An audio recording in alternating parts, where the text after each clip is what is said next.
15 de fevereiro, seja muito bem-vindo ao plano de leitura anual da Bíblia com Lana e Rosânia. Hoje nós vamos ler Números 11 ao 13. Diz assim a palavra: O povo reclama em Taberá. Por estarem passando por muitas dificuldades, os israelitas começaram a se queixar a Deus, o Senhor. Quando o Senhor ouviu as suas reclamações, ficou irado e fez cair fogo em cima deles. O fogo queimou no meio deles e destruiu uma ponta do acampamento. Então o povo gritou pedindo socorro a Moisés. Moisés orou ao Senhor e o fogo se apagou. Aí puseram naquele lugar o nome de Taberá, porque ali o fogo do Senhor havia queimado no meio deles. Moisés escolhe 70 ajudantes. Havia estrangeiros viajando com os israelitas. Eles estavam com muita vontade de comer carne. E até mesmo os israelitas começaram a reclamar, dizendo: Ah, se tivéssemos um pouco de carne para comer. No Egito comíamos quanto peixe queríamos, era de graça. E que saudades dos pepinos, dos melões, das verduras, das cebolas e dos alhos. Mas agora acabaram-se as nossas forças, não há mais nada para comer. E a única coisa que vemos é esse maná. O maná era parecido com pequenas sementes brancas, meio amareladas. Ele caía durante a noite com um orvalho. No dia seguinte, de manhã, o povo ia apanhá-lo em volta do acampamento. Eles o moíam em moinhos ou o socavam em pilões, cozinhavam numa panela e faziam pães achatados, que tinham gosto de pão assado com azeite. Então Moisés ouviu o choro do povo. Cada família chorava na entrada da sua barraca. O Senhor ficou muito irado e Moisés também ficou aborrecido. E disse a Deus o Senhor: Por que me tens tratado tão mal? Por que estás aborrecido comigo? Por que me deste um trabalho tão pesado de dirigir este povo? Eu não fiz este povo, nem dei à luz a esta gente. Por que me pedes que faça como a babá e os carregue no colo como criancinhas para a terra que juraste dar aos seus antepassados? Onde poderia eu conseguir carne para dar a todo este povo? Eles vêm chorar perto de mim e dizem que querem comer carne. Eu sozinho não posso cuidar de todo este povo, isso é demais para mim. Se vais me tratar desse jeito, tem pena de mim e mata-me. Se gostas de mim, não deixe que eu continue sofrendo desse jeito. Coitado de Moisés. O Senhor Deus respondeu a Moisés: Reúna para mim 70 homens, que você sabe que são líderes, entre os mais respeitados do povo. Importante isso aqui, hein? De Israel. Leve-os até a tenda sagrada e fique ali com eles. Então eu descerei e falarei com você ali. Tirarei uma parte do Espírito que lhe dei e darei a eles, para que o ajudem no pesado trabalho de cuidar do povo. Assim você não precisará fazer isso sozinho. Agora diga ao povo o seguinte: purifiquem-se para amanhã, vocês vão comer carne. O Senhor ouviu vocês chorando e dizendo que queriam carne e que passavam bem no Egito. Por isso o Senhor lhes dará carne e vocês a comerão. E não comerão só um dia, nem 2, nem 5, nem 10, nem 20, mas durante o mês inteiro, até que saia pelos seus narizes. E vocês ficarem com nojo, pois vocês rejeitaram o Senhor, que está no meio de vocês. E se queixaram, dizendo que nunca deveriam ter saído do Egito. Uau. Moisés disse: Estou levando 600.000 homens, e tu dizes que vai dar a esta gente carne para comer o mês inteiro? Onde haveria tantas ovelhas e vacas para matar, a fim de que todos ficassem satisfeitos? Será que todos os peixes do mar juntos poderiam alimentar essa gente? Porém o Senhor Deus respondeu a Moisés: Será que eu tenho tão pouco poder? Agora mesmo você verá se o que eu disse vai acontecer ou não. Então Moisés saiu e contou ao povo o que o Senhor tinha dito. Ele reuniu 70 líderes do povo e os pôs ao redor da terra, ao redor da tenda. Isso. Aí o Senhor desceu na nuvem e falou com ele. Deus tirou uma parte do Espírito que tinha dado a Moisés e deu aos 70 líderes. Quando o Espírito veio sobre eles, eles começaram a falar alto como profetas. Porém, isso durou pouco tempo. 2 dos 70 líderes ficaram no acampamento e não foram até a tenda sagrada. Um se chamava Eldade e o outro Medade. O Espírito veio sobre eles e eles também começaram a falar alto como profetas. Então o rapaz foi correndo contar que Eldade e Medade estavam profetizando no acampamento. Aí Josué, filho de Nun, que desde a sua mocidade era auxiliar de Moisés, foi logo dizendo: Moisés, meu chefe, não deixe que eles façam isso. Moisés respondeu: Por que você está preocupado com os meus direitos? quando eu é que deveria estar? Eu gostaria que o Senhor desse o seu Espírito a todo o seu povo e fizesse com que todos fossem profetas. Depois Moisés e os 70 líderes do acampamento, depois Moisés e os 70 líderes do povo de Israel voltaram para o acampamento. Deus manda codornas. De repente, o Senhor mandou um vento que trouxe do mar bandos de codornas. Elas caíram no acampamento e em volta, em todas as direções, a uma distância de uns 30 quilômetros, e cobriram o chão em montes de quase 1 metro de altura. Assim, todo aquele dia, toda aquela noite e todo o dia seguinte, o povo trabalhou catando codornas. Ninguém juntou de menos de 1.000 quilos. Então, nós estamos falando de 600 mil quilos. Se for contar só os homens. As mulheres e as crianças, então, seriam 3 milhões de quilos. Tome carne. E espalharam as codornas ao redor do acampamento para secar. Quando ainda havia muita carne para comer, o Senhor ficou irado com o povo e os castigou com a terrível epidemia que matou muita gente. Por isso puseram naquele lugar o nome de Kibroth Hataavá, que quer dizer as sepulturas do desejo. Pois ali foram sepultadas as pessoas que estavam loucas de vontade de comer carne. Depois os israelitas foram até Azerote e acamparam ali. Meu Deus. O castigo de Miriam. 12. Moisés havia casado uma mulher da Etiópia, com uma mulher da Etiópia, e Miriam e Arão começaram a criticá-lo por causa disso. Eles disseram: será que o Senhor tem falado somente por meio de Moisés? Será que não tem falado também por meio de nós? E o Senhor ouviu o que eles disseram. Moisés era um homem humilde, o mais humilde do mundo. Logo em seguida o Senhor disse a Moisés, a Arão e a Miriam: vocês 3 aí, vão para a tenda sagrada. Eles foram, e o Senhor desceu na coluna de nuvem e ficou na entrada da tenda.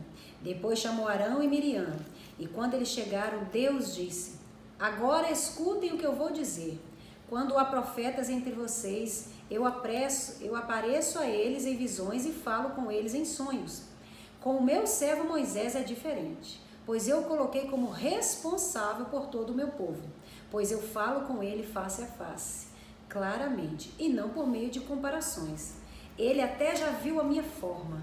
Como é que vocês se atrevem a falar contra o meu servo Moisés?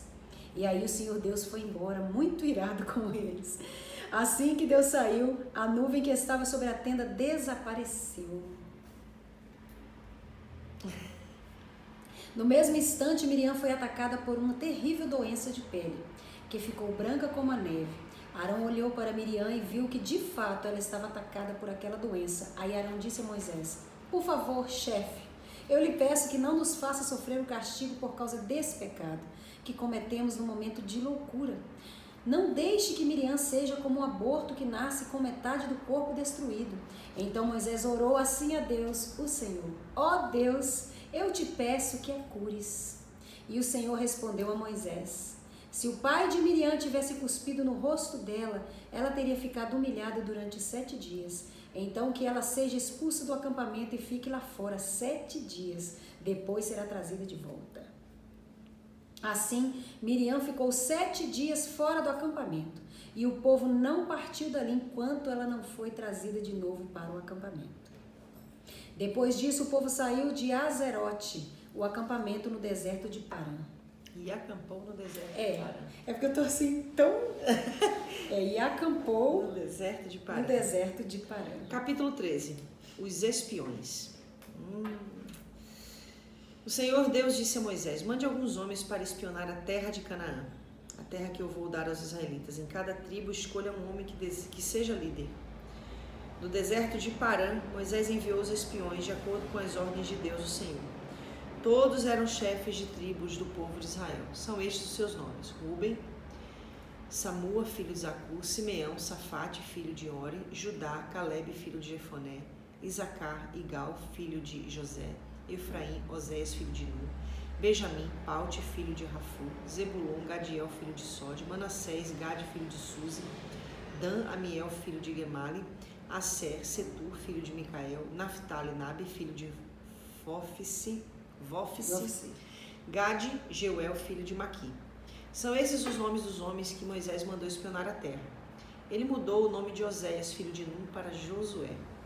Quando Moisés os mandou espionar a terra de Canaã, disse a esses homens o seguinte: vão pela região sul e subam pelas montanhas. Vejam bem que terra é essa. Vejam também se o povo que mora nela é forte ou fraco, se são poucos ou muitos. Vejam se a terra onde este povo mora é boa ou ruim, se as suas cidades têm muralhas ou não. Examinem também a qualidade da terra, se é boa para plantar ou não. Vejam se há matas. Tenham coragem e tragam algumas frutas à terra. Estava na época da primeira colheita de uvas. Assim os homens saíram e espionaram a terra desde o deserto de Zim até Reobe, perto da subida de Amate. Eles subiram pela região sul e foram até Hebron. Ali viviam Aimã, Sisai e Talmai, descendentes de uma raça de gigantes, chamados Anaquins. Hebron tinha sido construída 7 anos antes de Zoan, no Egito. Depois chegaram ao vale de Escol. E ali cortaram um galho de uma parreira com um cacho de uva, que 2 homens carregaram pendurado numa árvore.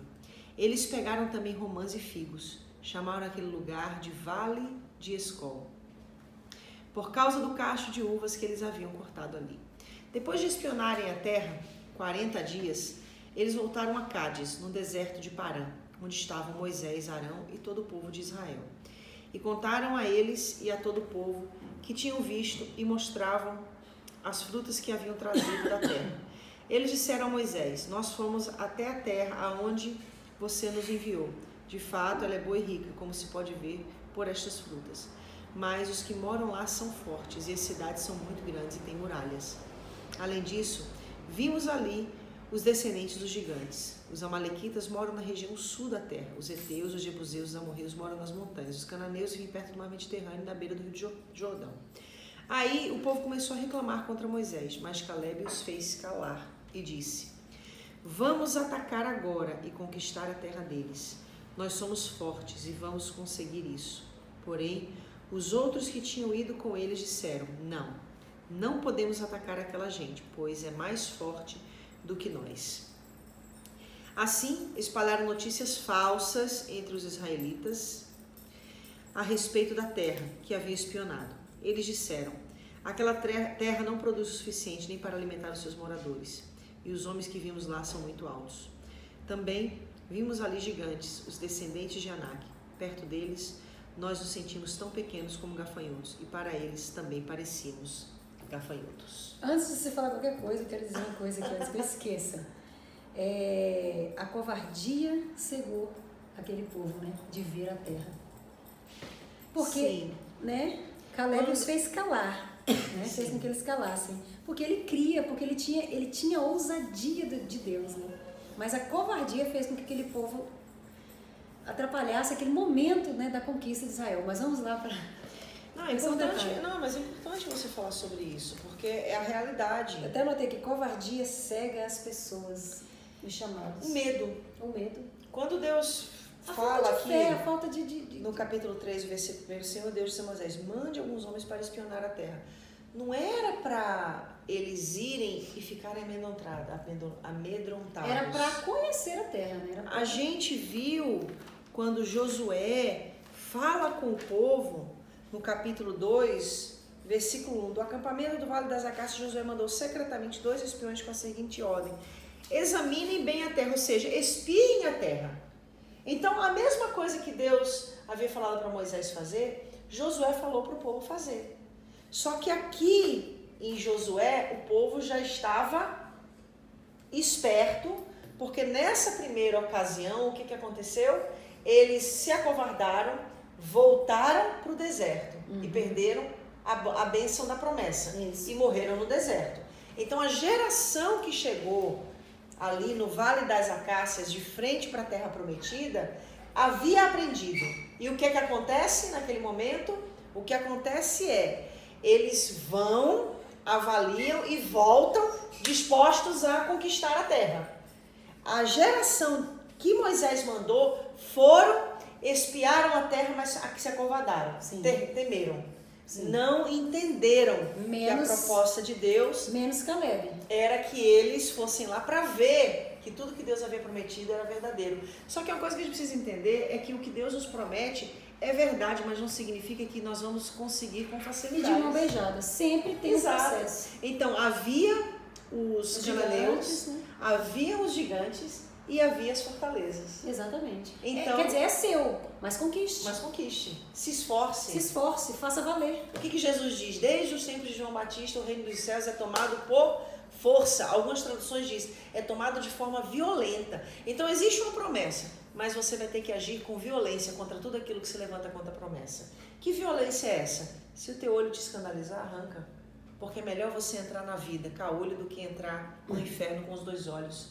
Aí abrange se a tua mão, sim, se a tua mão te escandaliza, corta, porque é você melhor entrar na vida maneta do que entrar no inferno. Ou seja, é radical. É radical, porque mas não é fácil. De Deus mas assim. A conquista vale a pena. O problema é que a gente faz parte de uma geração que tem tentado negociar essas questões. O tempo todo. O tempo inteiro. A gente tem que vigiar muito com isso. Eu li uma frase, eu não vou saber repeti-la exatamente como eu li, mas a frase dizia assim, Deus é responsável pela promessa que Ele te fez, mas não pelas loucuras que você idealizou.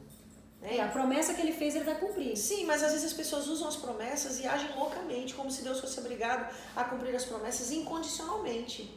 Mas existe um processo. Existe um comportamento e uma confiança. Antes de você ir para onde você quer ir, eu quero falar do Vale de Escol. Você já está aí com a ideia de cá? Eu dá para você dar a dica. Mas olha, isso aqui está muito, muito claro, está muito forte. Mas eu só vou falar sobre isso quarta-feira. Tudo bem. Muito bom. Quarta-feira, então, já sabe qual vai. Bom, a Miriam aqui, né? Isso aqui é mais um ensinamento. É mais um aprendizado de quanto, muitas vezes, com os nossos comportamentos vamos falar bem na nossa linguagem, língua grande, comportamento sem